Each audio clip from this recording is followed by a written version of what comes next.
जो गर्मी का चल रहा है और राजस्थान में भीषण गर्मी ने लोगों का हाल बेहाल कर दिया। गर्मी अब जानलेवा हो गई है। प्रदेश में अलग अलग क्षेत्रों में हीट स्ट्रोक के चलते 12 लोगों की अब तक मौत हो चुकी है। पाली के देसूरी में गर्मी से एक मां और बेटे की मौत हो गई। मारवाड़ जंक्शन के बाता गांव से यह झंझोरने वाली खबर आई है। कोटा में दीगोद स्थित सुल्तानपुर स्टेट हाईवे किनारे खड़ी वैन में गर्मी से आग लग गई। वैन में गैस किट का सिलेंडर धमाके के साथ फट गया और 11-12 फीट ऊंची आग की लपटें तक उठी। मौसम विभाग के मुताबिक बाड़मेर में सबसे अधिक तापमान 48.8 डिग्री तक दर्ज किया गया है। बाड़मेर में तापमान ने 2016 का भी रिकॉर्ड तोड़ दिया है। फलौदी में 48.6 डिग्री, जैसलमेर में 47.5 डिग्री, जोधपुर में भी 47.5 डिग्री और चुरू में तापमान रहा 47 डिग्री। राजधानी जयपुर में तापमान 44 डिग्री रिकॉर्ड किया गया है। माउंट आबू में 35.8 डिग्री तापमान दर्ज किया, जो कि सबसे कम तापमान में से एक है राजस्थान में। जयपुर में हीटवेव से मौतों को लेकर हाई लेवल मीटिंग भी रखी गई, जिसमें अतिरिक्त मुख्य सचिव शुभ्रा सिंह की अगुवाई में स्वास्थ्य विभाग के अधिकारी भी शामिल हुए। इस बैठक में गर्मी से निपटने के लिए दिशा निर्देश जारी किए गए। मौसमी बीमारियों से निपटने के लिए भी निर्देश दिए गए। दूसरी ओर आपदा प्रबंधन विभाग के मंत्री किरोड़ीलाल मीणा ने हीटवेव के चलते मौत का आंकड़ा जारी किया है और मौत होने पर मृतक के परिजन के लिए राहत पैकेज देने की घोषणा की है। गर्मी से निपटने के लिए गाइडलाइंस भी जारी कर दी गई हैं। 12 लोगों की मृत्यु अब तक हो चुकी है। इतनी प्रचंड गर्मी पड़ रही है कि लोगों का घर से निकलना भी मुहाल हो गया है। बीकानेर में सरहद पर भीषण गर्मी में 5 मिनट में ही मिट्टी में पापड़ सिक रहा है। 2 घंटे में अंडा बॉयल हो रहा है। बीएसएफ के जवानों की एक वीडियो अभी हाल ही में वायरल हुई, जिसमें वो लोग पापड़ सेक रहे थे। भीषण गर्मी के ऐसे कहर के बीच भी बॉर्डर की सुरक्षा में बीएसएफ जवान मुस्तैदी से डटे हुए हैं। जैसलमेर में बॉर्डर इलाकों में लोग अपने अपने डिजिटल यंत्रों घड़ियों में तापमान माप रहे हैं, तो 53 डिग्री तक भी दिखाई दे रहा है। हालांकि ये आभासी यानी महसूस होने वाला तापमान माना जा सकता है। सभी जिलों में जिला प्रशासन और नगर निगम नगर परिषदों ने शहरों में पानी और छांव की व्यवस्थाएं करना शुरू करवा दिया। राजधानी जयपुर में ट्रैफिक सिग्नल्स पर ग्रीन शेड्स लगवाए गए। सड़कों पर पानी और वाहन चालकों पर पानी की बौछारों का छिड़काव किया जा रहा है, ताकि उन्हें गर्मी से राहत दी जा सके। लोग कोल्ड ड्रिंक्स, जूस, लस्सी, कैरी का पन्ना और आइसक्रीम, सत्तू का सेवन कर रहे हैं। गमछा स्कार्फ का इस्तेमाल कर रहे हैं। टोपी पहनकर बाहर निकल रहे हैं। खुद ही तमाम उपाय कर रहे हैं। कूल अपने आप को बनाए रखने की कोशिश हो रही है। घरों और दफ्तरों में एसी, कूलर, पंखे चल रहे हैं। बिजली की खपत भी बढ़ गई है। इससे भीषण गर्मी के बीच पेयजल की समस्या को लेकर बीजेपी के ही वरिष्ठ नेता राजेंद्र राठौर ने भी मुख्यमंत्री भजनलाल शर्मा को चिट्ठी लिखी है और इंदिरा गांधी नहर की रावतसर वितरिका से पेयजल आपूर्ति सुनिश्चित करने की मांग की गई है। तो गर्मी का कहर लगातार जारी है। राजस्थान के अंदर न सिर्फ 1-2 जिले बल्कि तमाम जिलों में गर्मी का कहर राजस्थान में देखा जा सकता है। एनडीटीवी के जयपुर में इनपुट एडिटर सुशांत पारिक ने आपदा राहत मंत्री किरोड़ीलाल मीणा से खास बातचीत की है, वो सुनवाते हैं आपको। राजस्थान में प्रचंड गर्मी का दौर जारी है। मौसम विभाग ने रेड अलर्ट जारी कर रखा है और प्रदेश में हीट स्ट्रोक से 12 लोगों की मौत हो चुकी है। आपदा प्रबंधन मंत्री डॉक्टर किरोड़ीलाल मीणा हमारे साथ मौजूद हैं। डॉक्टर साहब, 12 मौतें, आंकड़ा तो बड़ा है। क्या चूक हुई है या ये इस तरह की गर्मी अमूमन मई में नहीं पड़ती है, तैयारियां नहीं हो पाई? यही है, ये एक्सपेक्ट नहीं किया जाता था कि टेम्परेचर मई में भी इतना हाई हो जाएगा। उसके कारण हीट वेव हो जाने के फलस्वरूप राजस्थान में 12 लोगों की मौत हो गई है। और हीट वेव से बचने के लिए क्या सावधानी बरती जानी चाहिए, वो हमारे विभाग की तरफ से दिशा निर्देश दे दिए गए हैं। मैं सभी लोगों से, जो हमारे राज्य के लोग जिनको धूप में निकलना पड़ता है, ये ध्यान रखें कि जब ज़्यादा टेम्परेचर हो तो नहीं निकलें। बहुत ज़रूरी काम हो तो सावधानी से निकलें। और इसमें मैंने एक डॉक्टर से भी बात की है, जो ये संशय खबर आई थी कि अगर एसी से बाहर तेज़ धूप में जाएंगे तो स्ट्रोक भी हो जाता है। इसलिए धूप से बचना, तेज़ धूप में नहीं जाना, और कम से कम हाई ब्लड प्रेशर वाला, डायबिटीज़ वाला, जिनको ज़्यादा असर डालता है हीट वेव, उनको बहुत ही सावधान रहने की ज़रूरत है। आपदा प्रबंधन कुछ जरूरी कदम उठा रहा है सर? इसको जैसा एनडीआरएफ और एसडीआरएफ की जो गाइडलाइन है, उसमें इसको शामिल नहीं किया हुआ नेचुरल कैलेमिटी में। इसलिए मुख्यमंत्री सहायता कोष एक ऐसा जरिया बनता है जिससे ऐसे लोगों की मदद किए जाने की दृष्टि से मैं मुख्यमंत्री जी से निवेदन करूंगा। 12 लोगों के अलावा अगर हम बात करें आने वाले दिनों में और मौतें नहीं हों तो बाड़मेर, जैसलमेर या पश्चिमी राजस्थान, चूरू, शेखावाटी का जो इलाका है वहां के लिए कोई अतिरिक्त प्रबंध की कोई व्यवस्था? नहीं, सावधानी बरतने के सिवा और चेतावनी मौसम विभाग देता रहता है, उससे सतर्क रहने की आवश्यकता है सरकार की तरफ से, क्योंकि ये सभी जगह होता है। और जैसे ज़्यादा सर्दी पड़ती है तो फुटपाथ पे सोने वालों को टेंट लगा दिए जाते हैं। तो कोई ऐसे फुटपाती लोग हैं जिनके पास मकान नहीं है, उसके लिए भी कोई ऐसी व्यवस्था कराएंगे कि टेंट में कुछ कूलिंग सिस्टम हो और लोग हीट से बच सकें। डॉक्टर किरोड़ीलाल मीणा कह रहे हैं कि हीट स्ट्रोक से जो मौतें हुई हैं कोशिश करेंगे कि उनको मुख्यमंत्री सहायता कोष से मदद दिलवाई जाए। कैमरामैन जसराज के साथ सुशांत पारिक, एनडीटीवी। 25 मई से 2 जून तक 9 तपा भी रहेगा। इस दौरान तापमान 2 से 3 डिग्री और बढ़ने का अंदेशा है। पश्चिमी राजस्थान के जिलों में हीटवेव का रेड अलर्ट है। तापमान को लेकर प्रदेश के लोग चिंतित हैं। सभी अपने अपने तरीके से तापमान मापने में लगे हैं और टेम्परेचर को लेकर कुछ भ्रांतियां भी फैलने लगी हैं। जयपुर में एनडीटीवी की रेजिडेंट एडिटर हर्षा कुमारी सिंह ने जयपुर मौसम विज्ञान केंद्र का जायजा लिया और मौसमी वैज्ञानिकों से ही जाना वास्तविक अधिकतम तापमान कितना है और तापमान मापने का सही तरीका क्या है। राजस्थान में बहुत तेज गर्मी पड़ रही है। पिछले 10 दिनों से हीट वेव है, रेड अलर्ट है और पिछले 2-3 दिनों से और भी ज्यादा गर्मी पड़ी है। मेरे साथ संजीव बत्रा जी हैं जो मेट्रोलॉजिस्ट हैं जयपुर मेट डिपार्टमेंट के। संजीव जी, थोड़ा सा बताएं कि ये जो गर्मी पड़ रही है कहाँ हीट वेव है, रेड अलर्ट हम हीट वेव को मानते हैं, और कितने दिन से पड़ रही है और क्या क्या टेम्परेचर्स हुए हैं अभी तक? हाँ, जैसा कि हीटवेव का है, राजस्थान में हीटवेव हमेशा रहती है मई और जून के महीने में। इस बार 15 मई से हीटवेव का असर दिखना शुरू हुआ था, जो अब इस समय पीक पे है और अगले 3-4 दिन तक इसके जारी रहने की संभावना है। संजीव जी, सबसे ज्यादा जो तापमान रिकॉर्ड हुआ है वो कहाँ और कितना हुआ है? अभी तक जो हमारी मेन ऑब्जर्वेटरीज हैं उनमें बाड़मेर में 48.8, मैक्सिमम राजस्थान में जो है सीवियर हीटवेव की कंडीशन बताई गई है। कई लोग कहते हैं कि 50 डिग्री तक पहुंच गया है तापमान, फोन में देख के बताते हैं, फिर जमीन पे जाके जैसे किसी ने पापड़ रख दिया तो वो पापड़ सिक गया। तो ये सब जो होता है क्या ये सही है और वैज्ञानिक रूप से किस तरह से तापमान मापा जाता है? नहीं, वो जो टेम्परेचर नापते हैं वो अपनी जगह थर्मामीटर एक नॉर्मल ले लिया उन्होंने, उस सॉइल के पास में आ गए, मिट्टी के पास में या डामर के पास में, तो वहाँ वो थर्मामीटर टेम्परेचर 50 दिखा देगा। पर उसका हम जो वैज्ञानिक तरीके से टेम्परेचर को नापते हैं, जिसके अंदर हमारी एक ऑब्जर्वेटरी के अंदर एक स्टीफन स्क्रीन होती है। ये स्टीवनसन स्क्रीन हर ऑब्जर्वेटरी पे लगी हुई होती है। आप देख सकते हैं कि यहाँ पर ये जो स्टीवनसन स्क्रीन है, जहाँ जहाँ आपकी ऑब्जर्वेटरी है वहाँ पर स्टीवनसन स्क्रीन रहेगी। जरूर जरूर। कितनी ऑब्जर्वेटरीज है राजस्थान में? राजस्थान में मेन हमारी 10 ऑब्जर्वेटरी रेगुलर है, जो हर 3 घंटे में उसकी ऑब्जर्वेशन ली जाती है। बाकी पार्ट टाइम 10 से 15 ऑब्जर्वेटरीज हैं। बाकी पर हर जगह स्टीवनसन स्क्रीन है। वो जरूर। स्टीवनसन स्क्रीन कैसे काम करता है, थोड़ा सा समझाइए हमको सरल भाषा में किस तरह से तापमान वैज्ञानिक रूप से मापा जाता है? स्टीफन स्क्रीन के अंदर सबसे मेन चीज़ ये है कि जो टेम्परेचर है वो हम हवा का टेम्परेचर बताते हैं। इसमें डायरेक्ट सनलाइट नहीं आएगी थर्मामीटर के ऊपर, और दूसरा ये ज़मीन से करीब 1.5 मीटर ऊपर होता है, जिससे कि जो ज़मीन के जो अपना उस हीट का उत्सर्जन होता है तो वो नहीं इसको फील आपने होता। अगर हम देखें तो इसको 1.5 मीटर ऊपर किया है। हाँ। हाँ।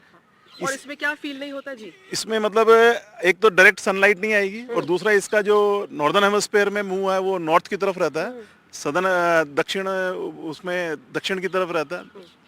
और 4 थर्मामीटर क्यों लगाए हुए? हाँ, 4 थर्मामीटर का मेन थर्मामीटर तो हमारा ड्राई बल्ब है, जिससे अभी का हमें टेम्परेचर पता लगेगा। ये ड्राई बल्ब टेम्परेचर है। तो अभी कितना दिखा रहा है? ये मैडम अभी दिखा रहा है 42.6। अच्छा, अभी 42.6। हाँ। मतलब अभी पीक हो रहा है। हाँ, और मैक्सिमम ये बता रहा है जी। ये मैक्सिमम टेम्परेचर है। मैक्सिमम में ये बता रहा है 43.2। अच्छा। मतलब जरूरी नहीं है कि अभी जो है वो मैक्सिमम टच करके आ चुका हो, थोड़ा सा विंड चलने या हवा चलने से भी टेम्परेचर ऊपर नीचे थोड़ा वेरी करता है। पर मेन जो गर्मी का टेम्परेचर रहता है वो 2:30 बजे से 3 बजे के बीच में ही ऑब्जर्व होता है मैक्सिमम। तो हर जगह जो मापदंड तय किए गए हैं दुनिया में, उसी के हिसाब से स्टीवनसन स्क्रीन से ही माप। दुनिया में एक ही तरीके से है, सब जगह ये ही स्टीवनसन की स्क्रीन लगती है और इसी में जिस तरह से टेम्परेचर नापा जाता है वो सब जगह सेम तरीका है। ये WMO की गाइडलाइन के हिसाब से नापा जाता है। तो जहां जहां लोग कह रहे हैं कि 50 डिग्री पहुंच गया है, 52 डिग्री पहुंच गया है, तो यहाँ पर जो इंडियन मेट्रोलॉजिकल डिपार्टमेंट है वो साफ बता रहा है कि वो जो टेम्परेचर है वो हो सकता है जमीन का टेम्परेचर हो या रेत का टेम्परेचर हो, लेकिन कहीं पर भी फिलहाल राजस्थान में 48.8 से ज्यादा नहीं गया है, 48.8 ही रहा है बाड़मेर में। आगे की क्या प्रिडिक्शन है? आगे की प्रेडिक्शन अभी हमारी यही है कि अगले 3-4 दिन अभी वही कंडीशन सीवियर हीट वेव की रहेगी। कितना कितना जाएगा तापमान? लगभग में यही है 47 से 48 तक, जो ये वेस्ट राजस्थान में, और अपने जयपुर में भी 45 से 46 तक टेम्परेचर टच करने की उम्मीद है। तो अब सावधानी के लिए क्या करना चाहिए लोगों को? सबसे बड़ी बात है कि घर से ना निकलें बिना काम के, और दूसरा जितना हो अपना कुछ खा पी के निकलें, ठंडे पदार्थ लें और खाली पेट ना हो, जिससे हीट स्ट्रोक आने के चांसेस नहीं रहे। और क्या टाइम से क्या टाइम हीट पीक होता है, उस टाइम नहीं जाना चाहिए? वैसे तो इस समय 11 बजे से मेन हीट 40 से ऊपर टेम्परेचर आ जाता है, जो लगभग में 5 बजे तक। तो 11 से 5 डायरेक्ट आउटडोर्स में जाने से बचाव करना चाहिए। बहुत बहुत शुक्रिया। तो अगले 2-3 दिन में हीट वेव जारी रहेगा राजस्थान में, और यहाँ पर हम आपको दिखा दें कि ये सही तरीका है हीट वेव नापने का। बहुत ज़्यादा गर्मी लगती होगी कहीं पर, सरहद पे भी दिख रहा है कि कहीं 50 तक टेम्परेचर पहुँच चुका है, लेकिन जो स्टीवनसन स्क्रीन बता रहा है वो ही सही वैज्ञानिक तरीका है तापमान मापने का। और अभी तक राजस्थान में हाईएस्ट टेम्परेचर हुआ है 48.8, जो बाड़मेर में पिछले 24 घंटे में रिकॉर्ड हुआ है। जयपुर से हर्षा कुमारी सिंह, NDTV। तो हमारी सहयोगी हर्षा कुमारी सिंह की रिपोर्ट देख रहे थे। आप बता रहे थे कि किस तरह से तापमान जो है अभी बढ़ रहा है, और उस बढ़ते हुए तापमान पर अब अलग अलग खबर भी आ रही है, लोगों की मृत्यु हो रही है। एक चर्चा की शुरुआत करते हैं। हमारे साथ कमांडेंट हैं 6 बटालियन NDRF के VVN प्रसन्ना कुमार साहब जुड़ रहे हैं, साथ ही मनु सिंह हैं पर्यावरण, वो भी जुड़ रही हैं। डॉक्टर शिल्पी बंसल स्किन रोग विशेषज्ञ हैं। आप सभी का बहुत बहुत स्वागत है। सबसे पहले प्रसन्ना साहब आपके पास आ रहा हूं। सर, NDRF के लिए क्या ये 2024 की गर्मी का मौसम, काफ़ी कुछ खबरें आपके पास भी आ रही हैं, क्या काम बढ़ गया है इस मौसम में, लोगों की समस्याएं ज़्यादा हो रही हैं? क्या आपके पास भी इस तरह की फीडबैक्स आ रहे हैं हर दिन? यस, इस साल जो है प्रीवियस ईयर से कंपेयर करने से काफी टेम्परेचर्स जो है कई जगह पर जो है टेम्परेचर्स बढ़ गया है। हीट वेव्स का असर जो है काफी जगह पर देखने को मिला है। तो जैसा मेरा NDRF बटालियन जो है वो गुजरात और राजस्थान दोनों स्टेट्स का लुक आफ्टर करता है डिजास्टर रेस्पॉन्स ऑपरेशन में। हीट वेव भी वन ऑफ द डिजास्टर माना जाता है। जब अप टू टेम्परेचर 45 डिग्री तक होने से वो हीट वेव कहता है, और अबव 45 होने से 45 डिग्री सेंटीग्रेड होने से उसको सीवियर हीट वेव कहता है। तो यस, इस साल जो है काफी जगह पर heat wave as well as severe heat wave का असर पड़ रहा है, और लोगों के जो फीडबैक है हमको मिल रहा है। और ये जो बड़ा काम इस वक्त आपके लिए खासतौर पर है, क्योंकि दोनों जो स्टेट आपने जिक्र किए, राजस्थान और गुजरात, दोनों ही वो स्टेट हैं जहां पर भीषण गर्मी पड़ती है, और खासतौर पर बॉर्डर इलाकों में जहां तक हमें लगता है कि शायद जो राजस्थान का नॉर्मल तापमान है उससे भी कहीं ज़्यादा बॉर्डर एरियाज में तापमान बढ़ जाता होगा। सर, वहां पर किस तरह से डील कर रही है आपकी टीम? एक्चुअली हम लोग जो है बेसिकली अवेयरनेस प्रोग्राम्स कंडक्ट करता है। तरह तरह जिस जो अफेक्टेड एरियाज में हमारा टीम फेमिलराइजेशन एक्सरसाइज या जो विलेज विजिटिंग का तौर पर हम लोग विजिट करके लोगों को जागरूकता बढ़ाता है।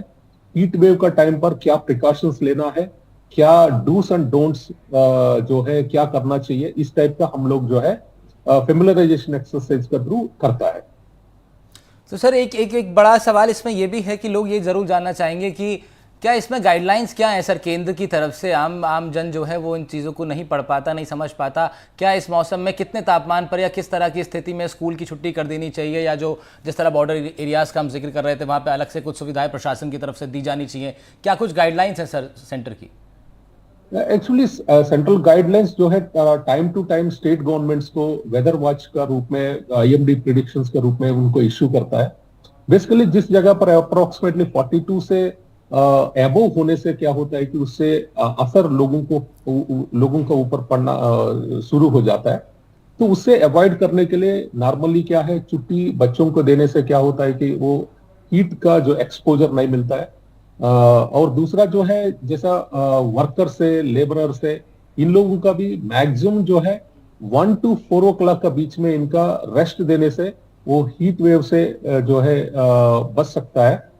ऐसा बहुत गाइडलाइंस है। बेसिकली जो है शेड में होना चाहिए, बाहर जाने से कैप वगैरह पहनना चाहिए, हमेशा शेड में रहना चाहिए।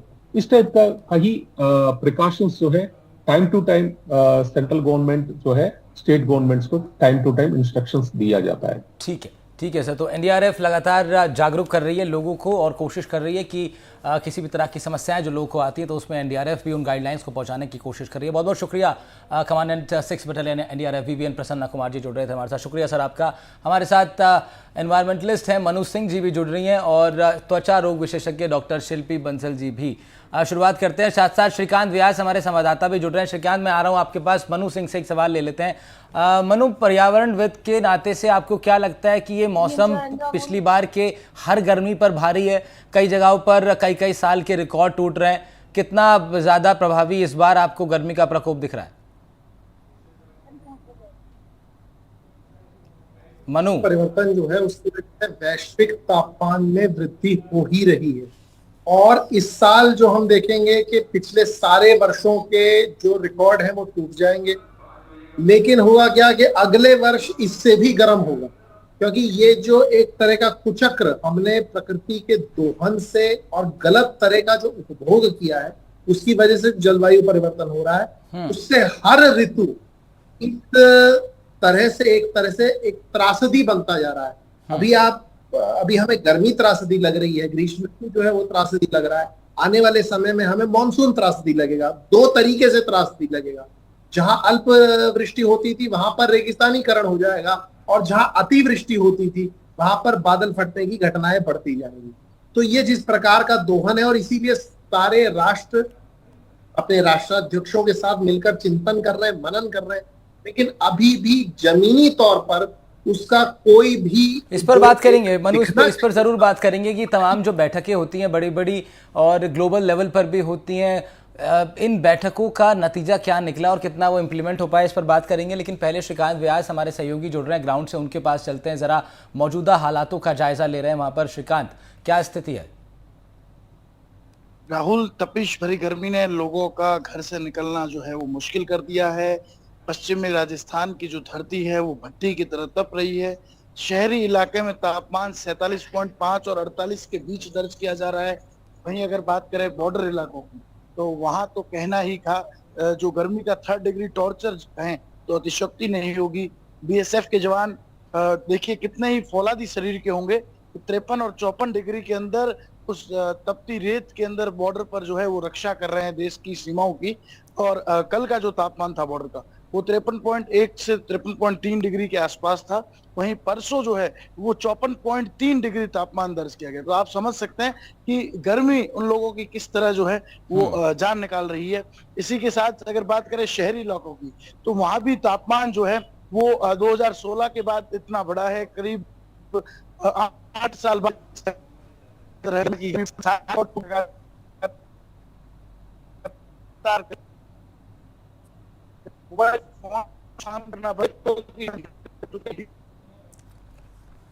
ठीक है, शिल्पी जी के पास चलते हैं। डॉक्टर शिल्पी, ये मौसम और हर प्रकार के मौसम में एक स्किन एक ऐसी चीज़ है जो कि हमेशा प्रभावित होती है, चाहे जब सर्दी ज़्यादा हो तब भी और जब गर्मी का प्रकोप होता है तब भी। तो इस मौसम में क्या कुछ आप हिदायत देना चाहेंगी लोगों को, हमारे दर्शकों को, कि स्किन को कैसे उसका बचाव किया जा सके इतनी भीषण तपती गर्मी में? देखिए, स्किन का बचाव के लिए सबसे पहले ज़रूरी है कि हम अपनी बॉडी को हाइड्रेटेड रखें, जो कि हम वाटर एंड इलेक्ट्रोलाइट बैलेंस को मेंटेन करके करेंगे, जिसमें हमें हमेशा ध्यान रखना है हमें शुगरी आइटम्स नहीं लेनी है। कोलाज एंड ये सब चीज़ें जो है हमारी बॉडी के डिहाइड्रेशन को बढ़ाते हैं, कम नहीं करते हैं। नींबू पानी, छाछ, नारियल पानी, ये सारी चीजें हमारी स्किन एंड बॉडी दोनों के लिए अच्छी है। जब भी हम बाहर जाएं हमें लूज कॉटन के क्लोथ्स पहनने, जितना हो सकता है हमें अपने आप को स्कार्फ से, सन ग्लासेस से, हैट से कवर करना है। सनस्क्रीन ऐसी चीज है जिसकी इंपॉर्टेंस आज सबको पता है ऑलरेडी। तो सनस्क्रीन जब हम लगाते हैं तो हमें उसे हाफ एन आवर पहले लगाना होता है बाहर जाने से, एंड एवरी 4 to 5 आवर्स हमें सनस्क्रीन रिपीटेडली लगाना होता है। लेकिन ये सब करने के साथ ही सबसे मेन इंपॉर्टेंट है हमें अपने आप को हाइड्रेटेड रखना है। थोड़ी थोड़ी देर में पानी, नींबू पानी, हाइड्रेटेड रखना काफी ज्यादा इंपॉर्टेंट है, क्योंकि शिल्पी जी स्किन क्रीम, सन क्रीम हो गई और बहुत तरह के अब और भी कॉस्मेटिक्स में प्रोडक्ट्स आते हैं, लेकिन बहुत सारे लोग उनको अफोर्ड भी नहीं कर पाते कि, और जो अफोर्डेबल होते हैं उनकी क्वालिटी भी इतनी इफेक्टिव नहीं होती। तो ऐसे में कुछ घरेलू उपाय भी लोगों को आप सजेस्ट करेंगी?